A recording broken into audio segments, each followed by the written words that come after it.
All right, we're starting with a keynote by Nancy Faeser, and after that, I would like to introduce the panelists to you. As you've heard, it's about resilience. The Russian aggressive war on Ukraine has ramifications on digital strategies in Germany. This concerns authorities that have refugees coming in and also fake news and propaganda. Nancy will have a keynote on that and will also reflect on the role of the civil society. And after that, we have the panel. I would like to greet Nancy Faeser. Welcome.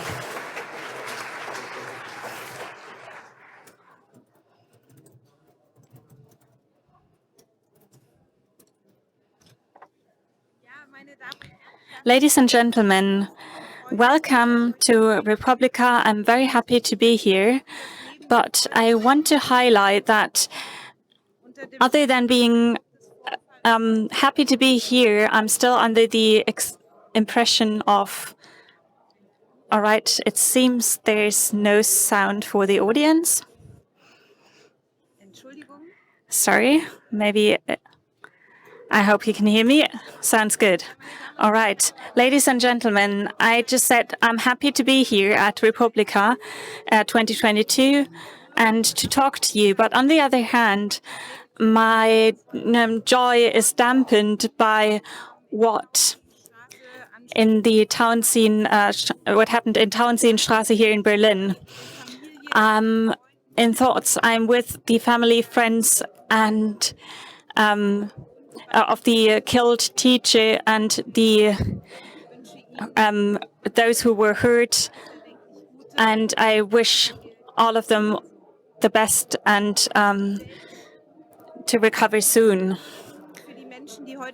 For those who were hurt today, the world isn't the same anymore. What happened is deeply saddening to me, and I wish all of those affected all the strength they need to overcome this. I would also like to thank the first responders, the firefighters and the police of Berlin who did a very good job today. It's not easy for them to deal with something like that.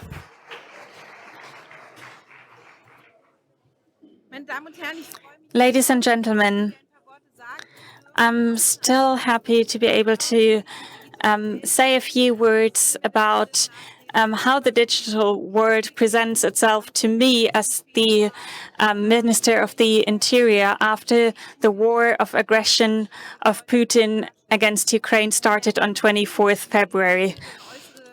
Of course, we are becoming aware of the ties of exterior and interior politics in such a situation of war in Europe. And on the one hand, I, as Minister of the Interior, was largely concerned with my job to care for the refugees, especially women and children. We have more than 700,000 refugees from Ukraine here in Germany, and I want to thank all of the volunteers, all of those who worked for refugees pro bono, because we couldn't have done that without them. Thank you.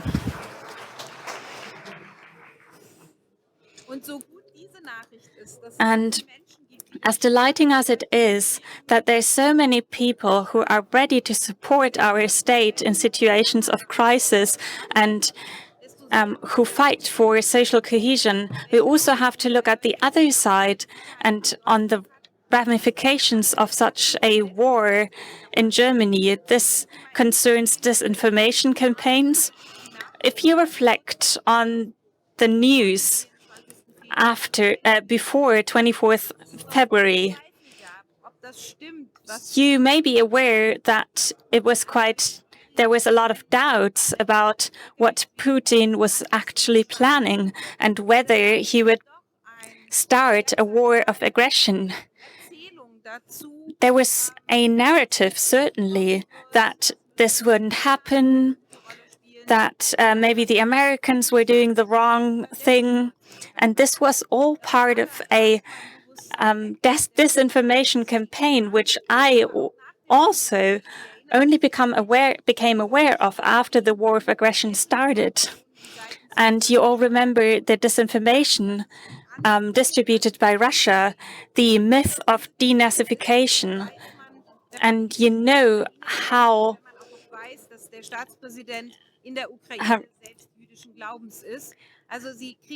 wrong this is if you reflect on that the Ukrainian president is a Jew himself.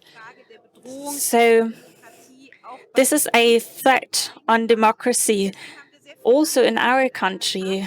And this is why we started a task force very early across all the resources of the Ministry of the Interior. That also included the Exterior Ministry, the Justice Ministry, the Chancellery, to be able to coordinate very quickly on the question, when do we reach a point where we as the state have to react against the disinformation campaigns? For quite some time, we were dealing with accusations of being anti-Russia by Russians living in Germany, even though I always highlighted it was the war of Putin and not the war of Russians who live in Germany. I made it a point to highlight that and to fight against anti-Russian sentiments.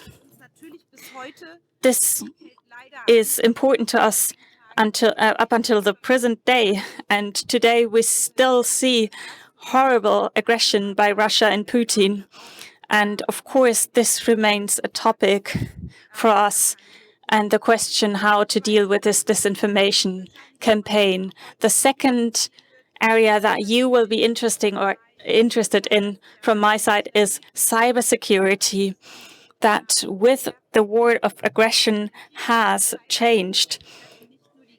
Cyber attacks are a weapon of war and are not only used on the conflict partners themselves, but also worldwide, and they affect and have already affected the Federal Republic of Germany.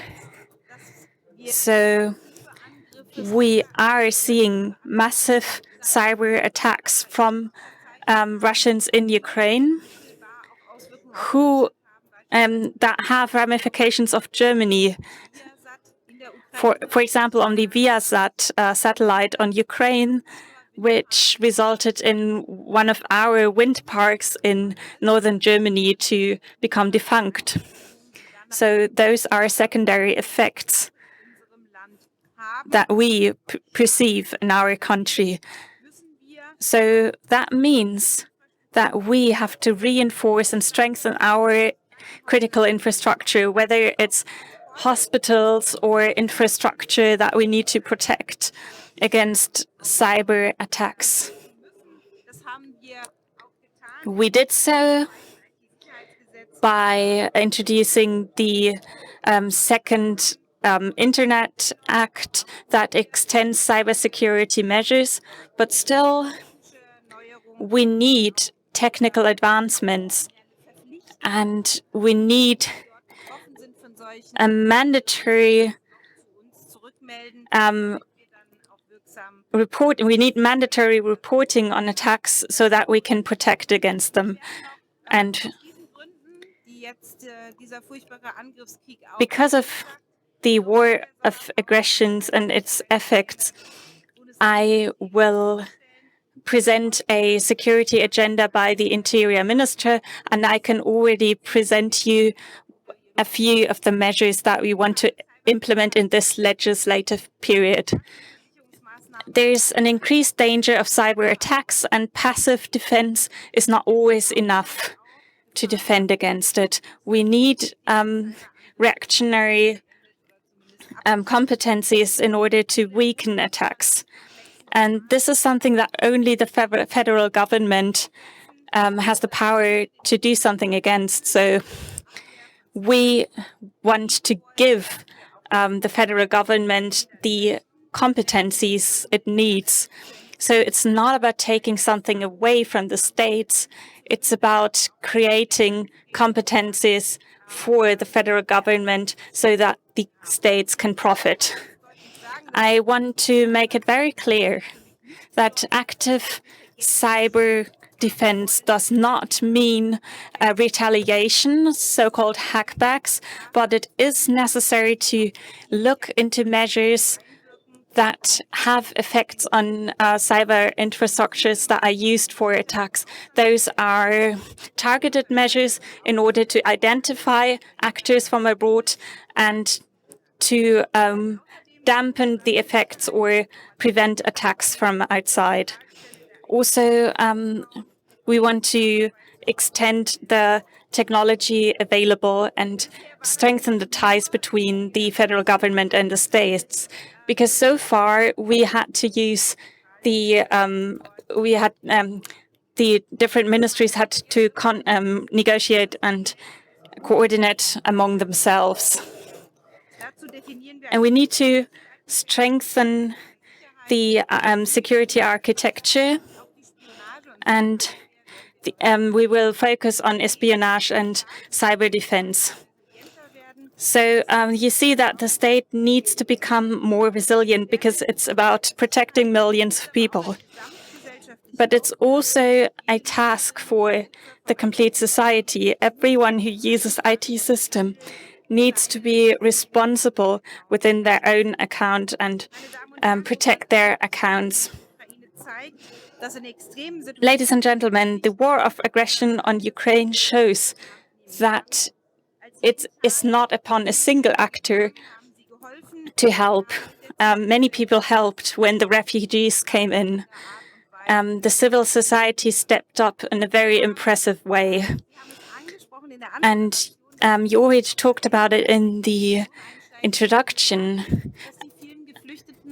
The many refugees who are coming from a highly technological country and who are developed digitally more than we are, frankly, because in Ukraine it's normal to communicate with authorities digitally and to file applications digitally.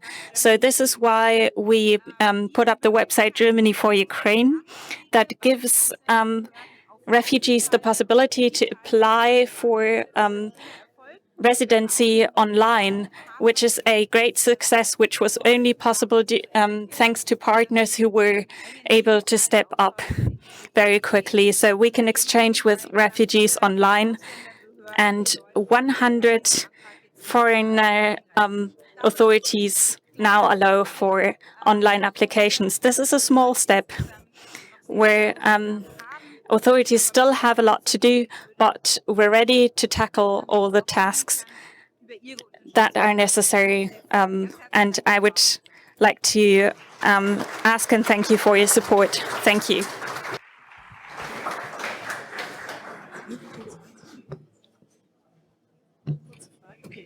Quick question? Oh, okay. It was just... So Mrs. Faeser has a tight schedule, but we have time for a few questions. So I wasn't even, I had a few questions, but I wasn't prepared for that many questions even. But this matter of active cyber defense, hackback, I'm not sure if that's the definition that everyone shares, because for active cyber defense, don't you need security measures, security gaps that the government can exploit? Well, I think you need to distinguish when fighting crime, you need some security gaps, some to fight crime. What you mention when it comes to cyber defense, and what I mean when I talk about cyber defense, that's not what I mean. What's important to me when you have very active cyber attacks, that we have the possibility to defend against these attacks, to, for example, redirect them away from us. But it's not about attacking back. I don't want to attack anyone back, but I want to get that cyber attack to be directed away from our critical infrastructure. That's what I'm talking about. And for that, I need other powers than I currently have. For example, even this redirection is not something that I would be able to do under current circumstances. That's what I mean. The other thing you mentioned, I know that's very controversial. That's something that would be very fun to discuss in this room in particular. The question, what do I need in terms of security gaps? That's a very narrow realm that needs to be very well controlled, because otherwise you yourself are creating the security gaps and holes that you can be attacked through. Yeah, of course, but don't you need those gaps for servers that are attacking us? No, you don't need those security gaps to be collected to defend against that. So what's Ms. Faeser's timing? I mean, I can keep going until she needs to leave. I mean, I have 5 minutes. Great. So, in the international cybersecurity bubble, there was a big discussion this weekend. You talked to Telegram. There was a big discussion. Is it necessary to have backdoors? Does it make sense to have backdoors? You really managed to talk to them with the success that they are now apparently finally passing data to the government, which is something they keep denying what really happened. Yeah, I was criticized very heavily that I increased the public pressure on Telegram. What's important to me is, I mean, it feels like that was, or people think that was years ago, because we had really bad demonstrations of COVID deniers across Germany every Monday. And that wasn't an easy situation, just as a reminder. And on Telegram and public groups, so I'm not talking about the messenger service on Telegram, but I'm talking about public groups.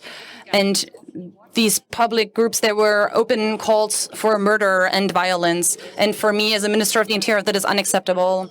And that's why I increased this public pressure, because due to the German law, the Netzwerkdurchsetzungsgesetz, we could oblige Telegram to delete those, but I had no point of contact at Telegram. Yeah, I mean, even through the Ministry of Justice, I wasn't even able to send those police reports to them. And so I created the pressure to such an extent that I said, well, if necessary, when in doubt, we can switch off the platform. There was a lot of criticism. If that was proportionate, that was the criticism. I mean, I announced it verbally. I just increased the pressure in the public sphere, but maybe I wouldn't have done it. But Telegram reacted. So Telegram reacted. By now, we have a point of contact there. We had 86 requests for deletion. The Federal Agency for Crime was dealing with that in a dedicated task force, and we were successful with that. Telegram deleted all of those. That's very good. Of course, we started these investigations because of these calls to murder and violence, and that went well. Now I know that Mr. Böhmermann, German comedian, looked into how is this working, how well is this working with other hate postings on other platforms, and I know there's room for improvement. But I think it needs this process. That's part of my responsibility. It's part of our work. In this case, it worked well. I'm proud that we did this and this worked well. And now it really is. The next step is to work with the state criminal agencies. This cannot be acceptable. We need to increase the pressure. We need to start investigations. And I think that's also when people's behavior in terms of reporting these things to the police, that will also change. And we don't even need to change the laws for that. You don't need backdoors or limited or weakened encryption, but you need civil society. Yes, you need civil society. Thank you so much. It was great to have you. Thank you. Goodbye. So we're going to move over to our panel directly. So I'd like to welcome the panelists, who I can't currently see, but I would like to welcome them onto the stage. It's Mrs. Shulman, Mr. Richter, and Mr. Oldenburg.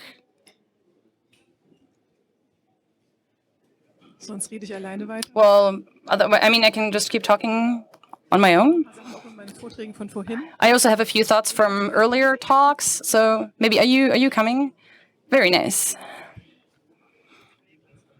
You can just choose your seat.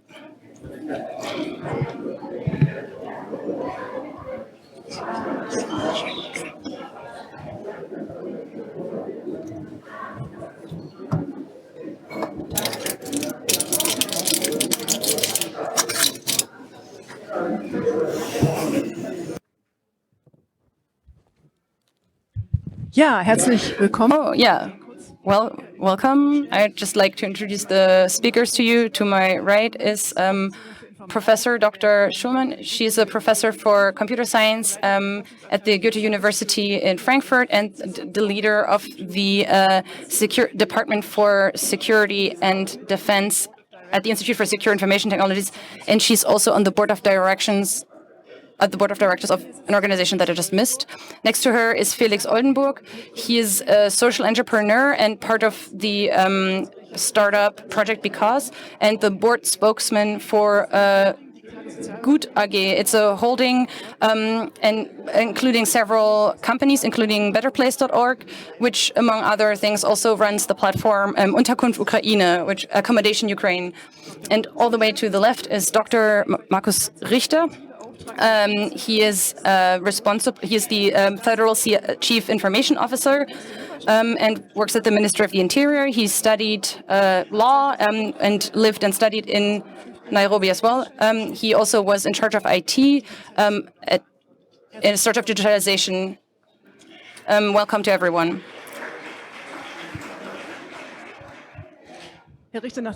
Mr. Richter, after the minister had to leave very quickly, of course, I have many open questions and would like to start with you.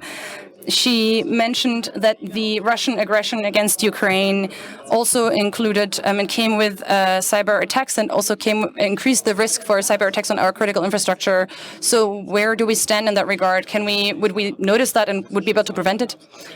For starters, as we like to say, we have a high threat scenario. So we look at several different scenarios whose occurrence is likely, but this is an abstract, right? So, but what's behind that? So the minister, as she mentioned, there's this spillover, which is one possible scenario. We have many companies that are also active in Ukraine. There's a lot of critical infrastructure that we talk to regularly. If there are attacks on those communication systems, we need to ensure that the data on those systems is not on systems in Germany. And so there's several things we need to do to prevent that. So, of course, there are several scenarios that we're looking at where we can see that we need to figure out how to deal with it, because in the cyber realm, of course, we see that there are different actors. There are external actors from abroad. There are criminal actors domestically.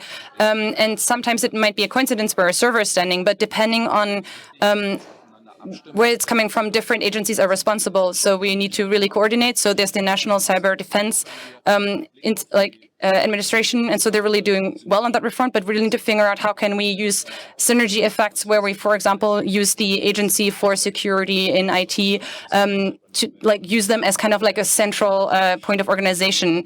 I think that would be a good occasion for that. So we really need to work together more. So you're already saying there's room for improvement, also with regards to cooperation. For that, do you need kind of open security gaps for the ability to hack back, or the new framing is active cyber defense, or what's the difference between those two even? Okay, so for hackback, what you classically understand that is essentially, literally hacking back. So that is essentially retaliation that is excluded as per the coalition agreement of the current government. So that's not something that would get us anywhere. It could would risk setting off a escalatory spiral and could lead to collateral damage that might not have even been intended in the original attack. So that's something that we reject, and that's also not what the Minister of the Interior is doing. So instead, the question, what this is about, is when critical infrastructure in Germany is being attacked and when there are victims in Germany, we are very much focused on strengthening and making resilient these systems of that victim against that ongoing attack. And so in that specific situation of a danger that has just been realized, defend against that and to strengthen the server and to address the server that the attack is originating from. And that's where the question of security gaps comes into this, even though these are completely different scenarios, because the tools you might use really depend on the situation with regards to the attack. And that's also what I would like to say about the management of security gaps, because the coalition agreement is very clear there too. It says that we reject security gaps and will inform about them. For example, with issues like Log4j, when we warn about those, it can't be that it takes months until those gaps get patched.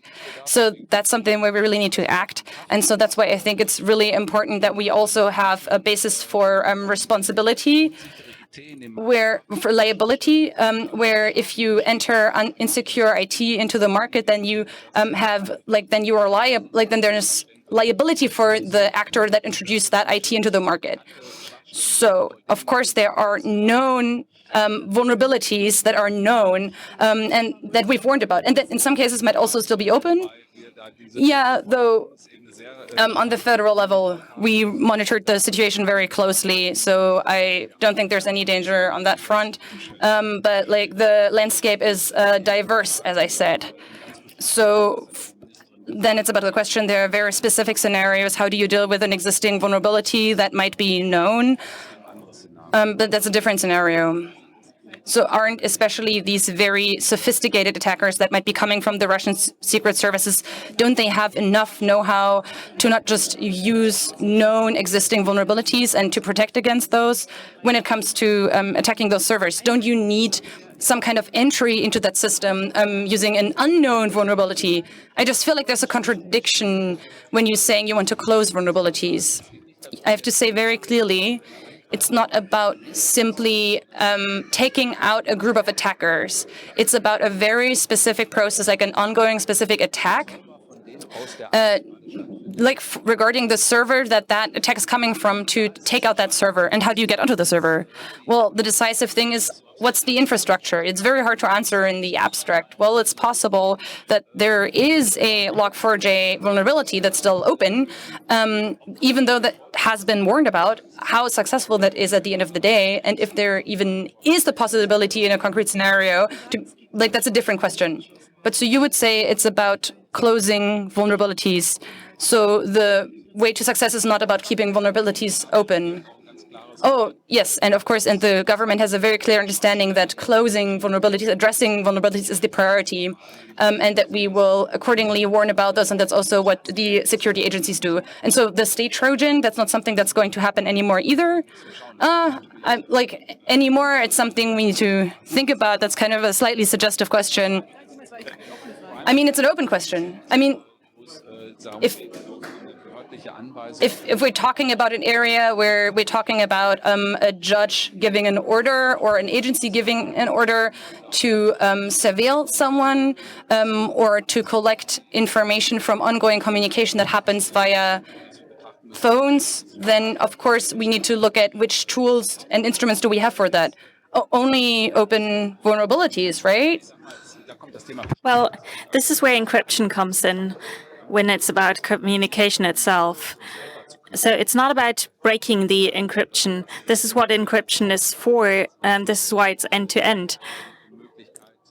So there's not a 0-day, there's only the 0-day approach to use to find information when it's not yet encrypted. Well, a 0-day means a new exploit, right? There's also providers have technical opportunities, or should have them, in order to act on court orders where the provider is mandated to submit communication because of a court decision. That is the discussion. But it's not about the state interfering with communication or exploiting vulnerabilities or decrypt communication. No, so you're not exploiting vulnerabilities, but you're mandating the provider. Yeah, that's the discussion. So before we continue on that, thank you. Very exciting, by the way. We'll continue later. Ms. Shulman, being prepared for attacks on infrastructure, how do you see that? I see it the same as Mr. Richter. That's rare.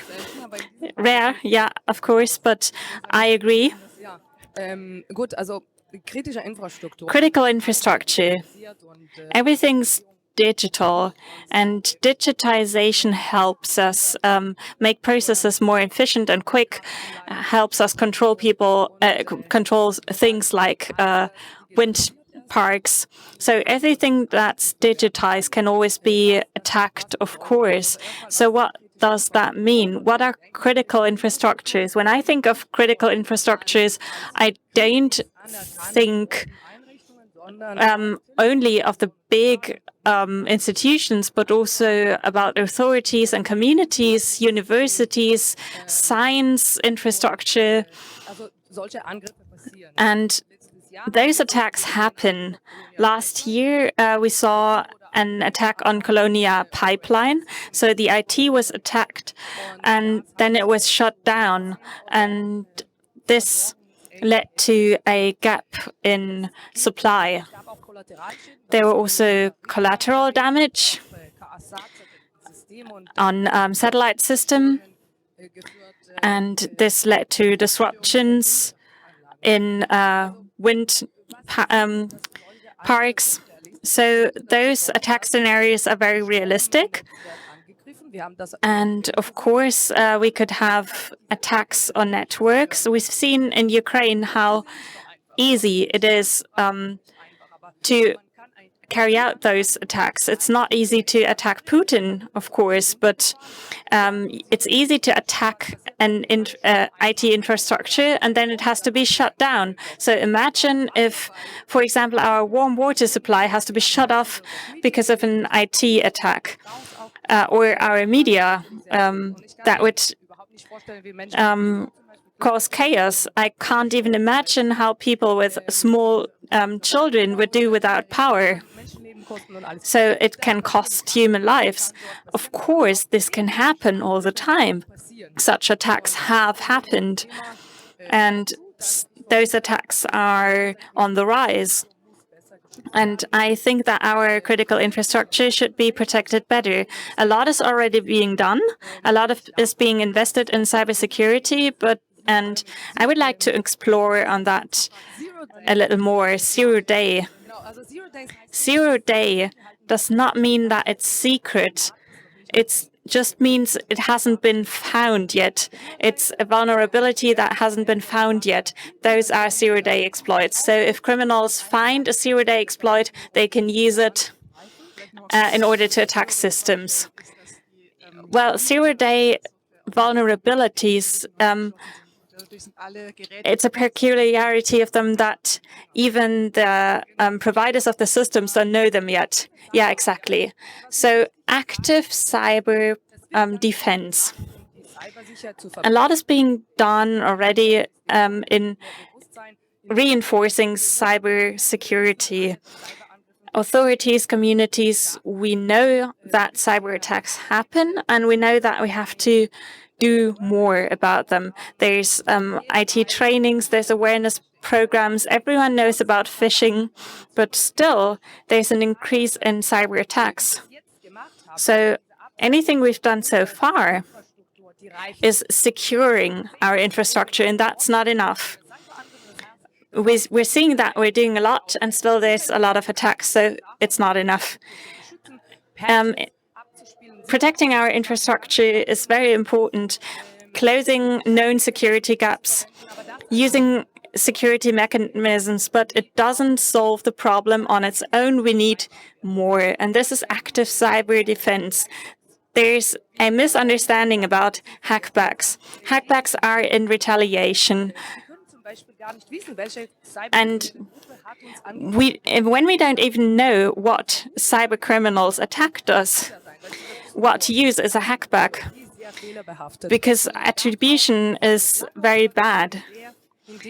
We've already had false flag attacks where one group did an attack pretending to be another group or another country.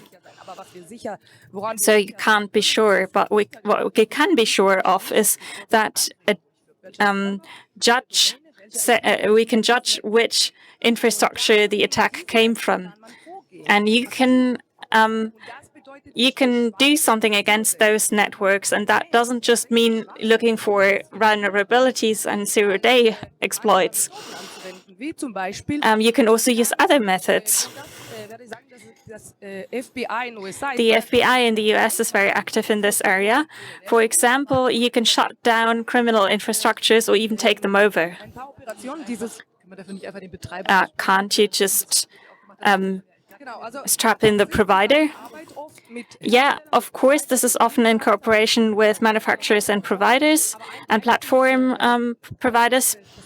But one example the FBI did is the cyborg BlinkNet. There were a lot of operations like that, so where they shut down botnets. And of course, that didn't just prevent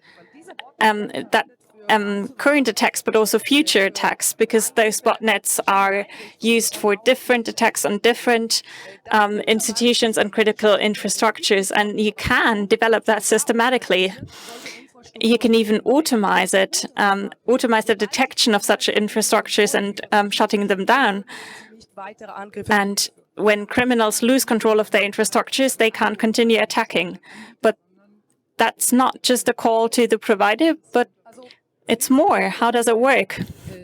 Well, principally, it's very difficult to do that for a country on its own. You need to collaborate. For example, on the European level, that would be possible.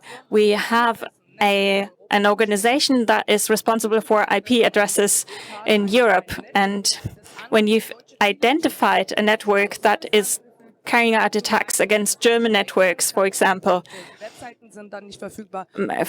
DDoS attacks or other attacks,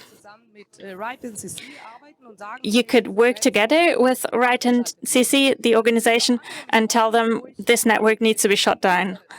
And there's also the possibility of interfering with internet infrastructures. For example, if you see attacking traffic from Russia, it needn't be Russia, but just as an example, you can interfere directly with the routing and redirect the traffic so that it doesn't reach its destination in Germany. Those are just examples. You don't even need to access the Russian service to do that. Those are examples that show the misunderstandings about hackbacks and vulnerabilities. It's not about using them and keeping them secret. Ms. Faeser already explained that. It's about systematic methods that already exist in part and are in part being developed, and you can carry them out in sync, and it's very effective. You're afraid of collateral damage, but what about if you shut down one network, others could be affected? Of course, you could evaluate those collateral damages in a targeted way and only shut down small parts of the network. But you always need to keep in mind that there's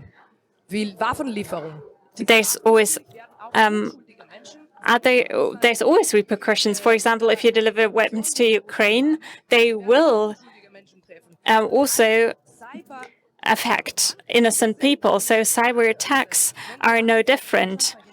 If we want to prevent attacks on Germany, you always have to weigh the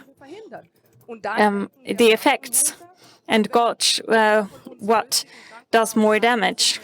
So if one person needs to go to the hospital in order to for example, we're dependent on power because people in the hospital and people who need extensive therapy and you need to think about what is more important. But there must be a factual discussions and not a blanket ban on hackbacks. You need to understand what active cyber defense is about and what it can do. Thank you. There's a lot to clarify yet. Also about which means you still need, and it's very important that you also have collateral damage in mind. I would like to approach the subject from a different angle. Another topic would be how can we or how can authorities be digitized? So you have a success story for us, an activity from the civil society that helped authorities help refugees. As you said before, it saved the authorities a lot of money and time. How did they do that? Well, it's very tangible. And it's part of a resilient state that can react to situations of crisis. This is not just the federal government and the state government, it's all of us. And in the first days of the Ukraine war, it became very apparent that our infrastructure was overloaded. We needed accommodation for hundreds and thousands of people, and civil society reacted very quickly, as it already did in the coronavirus crisis and in the refugee crisis in 2015. And this time, we want to make it sustainable. So in order to explain what happened and what it has to do with digitalization, a website was set up. It was called Ukraine.de, and it offered places to stay for refugees for free. And this was carried out by the civil society in a trustworthy and competent manner and helped authorities provide accommodation. And Markus Richter called a week later. We're building a portal, Germany for Ukraine, and we're providing IT infrastructure to secure your solution. And it only took us 2 weeks to have 3,600 registrations. So there's a huge response from the civil society and a lot of hospitality. And it was an enormous task to secure that. Yeah, you provided identification. Yes, of course, we had ID checks. We had database infrastructures, because with a resource as big as that, you are vulnerable to attacks. And you have to prevent criminal use of your solution, and it worked very well. We have more than 37,000 people who have been given accommodation, and we gave people safe places to stay and arrive. And a lot of people contributed, such as booking platforms such as Airbnb, for example. And what we're doing now, and what we want to do now, is the website Unterkunft.org. This is a new website under a new name, and this is a new information. This is going to be a permanent institution, so that we don't have to set it up anew in the next crisis, but that it's available and as a resilient solution for the civil society and as a digital infrastructure that we provide. Thank you very much. I just want to make a quick announcement. We want to open up the panel to the audience right now. There's someone walking around with a microphone, so if you have questions, raise your hand. Well, maybe you want to talk about 2 problems. Yeah, just a moment. So you just said this creating security, there was, well, from the outside, it looked as though security wasn't being treated as seriously as it should have. It was very quick and agile. You're laughing about it yourself. So do you see that differently now? Because it seemed to me when it's about digitalization, when we're using our passport data, how do you see that today? Yeah, it's correct that the digitalization project of the federal government without digital IDs that are provided securely, a lot of initiatives can't work to begin with. So we need to have a secure means of identification. And even though the project failed, we were very enthusiastic about the quick success. Was it really a failure? It was still a success. As soon as you put a driver's license in the systems, we had performance problems because we had so many requests. Well, yeah, it went to its knees at the very beginning because of the enormous number of people who wanted to download that, even though we didn't even advertise it and was still in the load state. Was it all ethical hackers? But to be very honest, I have to admit that some people didn't do their homework. Some homework was not made or wasn't done. So before the community had warned us that a man in the middle was a possible issue that could play a role. And it's very clear, we have to admit that it's important that with this reset that we did for the project, that we focus on that part. And to be honest, what I'm concerned with for this project is also that we need to reduce complexity. We have new technologies, blockchain, all these complexities that are all trying to be married to each other. I think we would do well to start by using the things that we already have, such as the ID that already exists and that already works very well in terms of usability, and we want to get that into an app where we improve usability and where we have multiple use cases that are easily accessible in a simple usability. That's my priority for this year. Of course, on a European level, we are active. That's where regulation is being reviewed right now. And we are applying for so-called large-scale projects with other member states. Of course, I'd be extremely happy if the Ukraine joined for that as well. We need to see if that's something that's possible under the conditions for support here. But we really need to look into addressing these different use cases and freeing the way for a European solution. Anything that's to do with technologies like blockchain, we have those sample projects, but that we're very happy about. But we need to look at evaluation of those projects first and see if we can really create any additional value. So no blockchain for the ID wallet for now. So thank you. Are there questions from the audience? Is there a mic? So Lars Hohl, hello.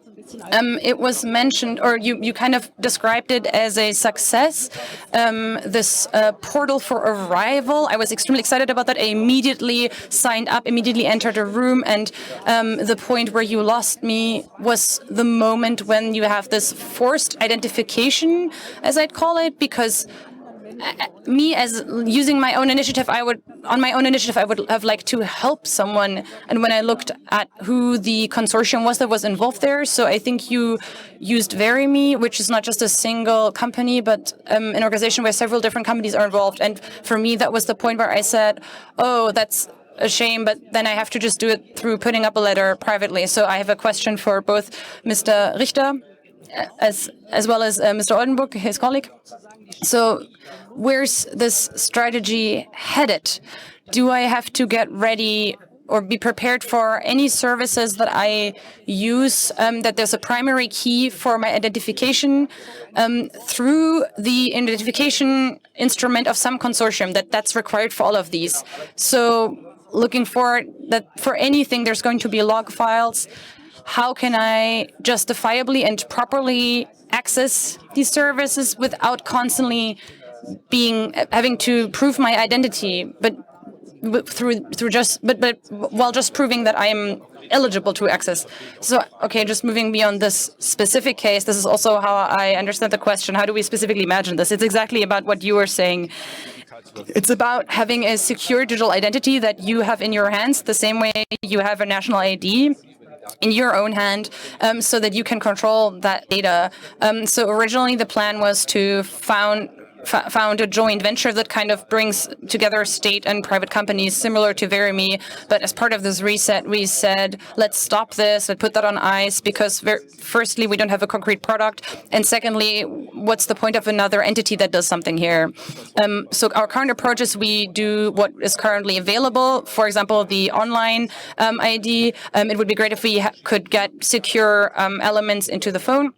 But we definitely need to get to the secure elements into the phone. So we definitely need to increase the pressure on phone manufacturers. But the point is to have an app and be able to use that app to securely access use cases through this app. And so the focus will be about only transmitting the data that is really needed and necessary for a specific use case and not just everything that's there.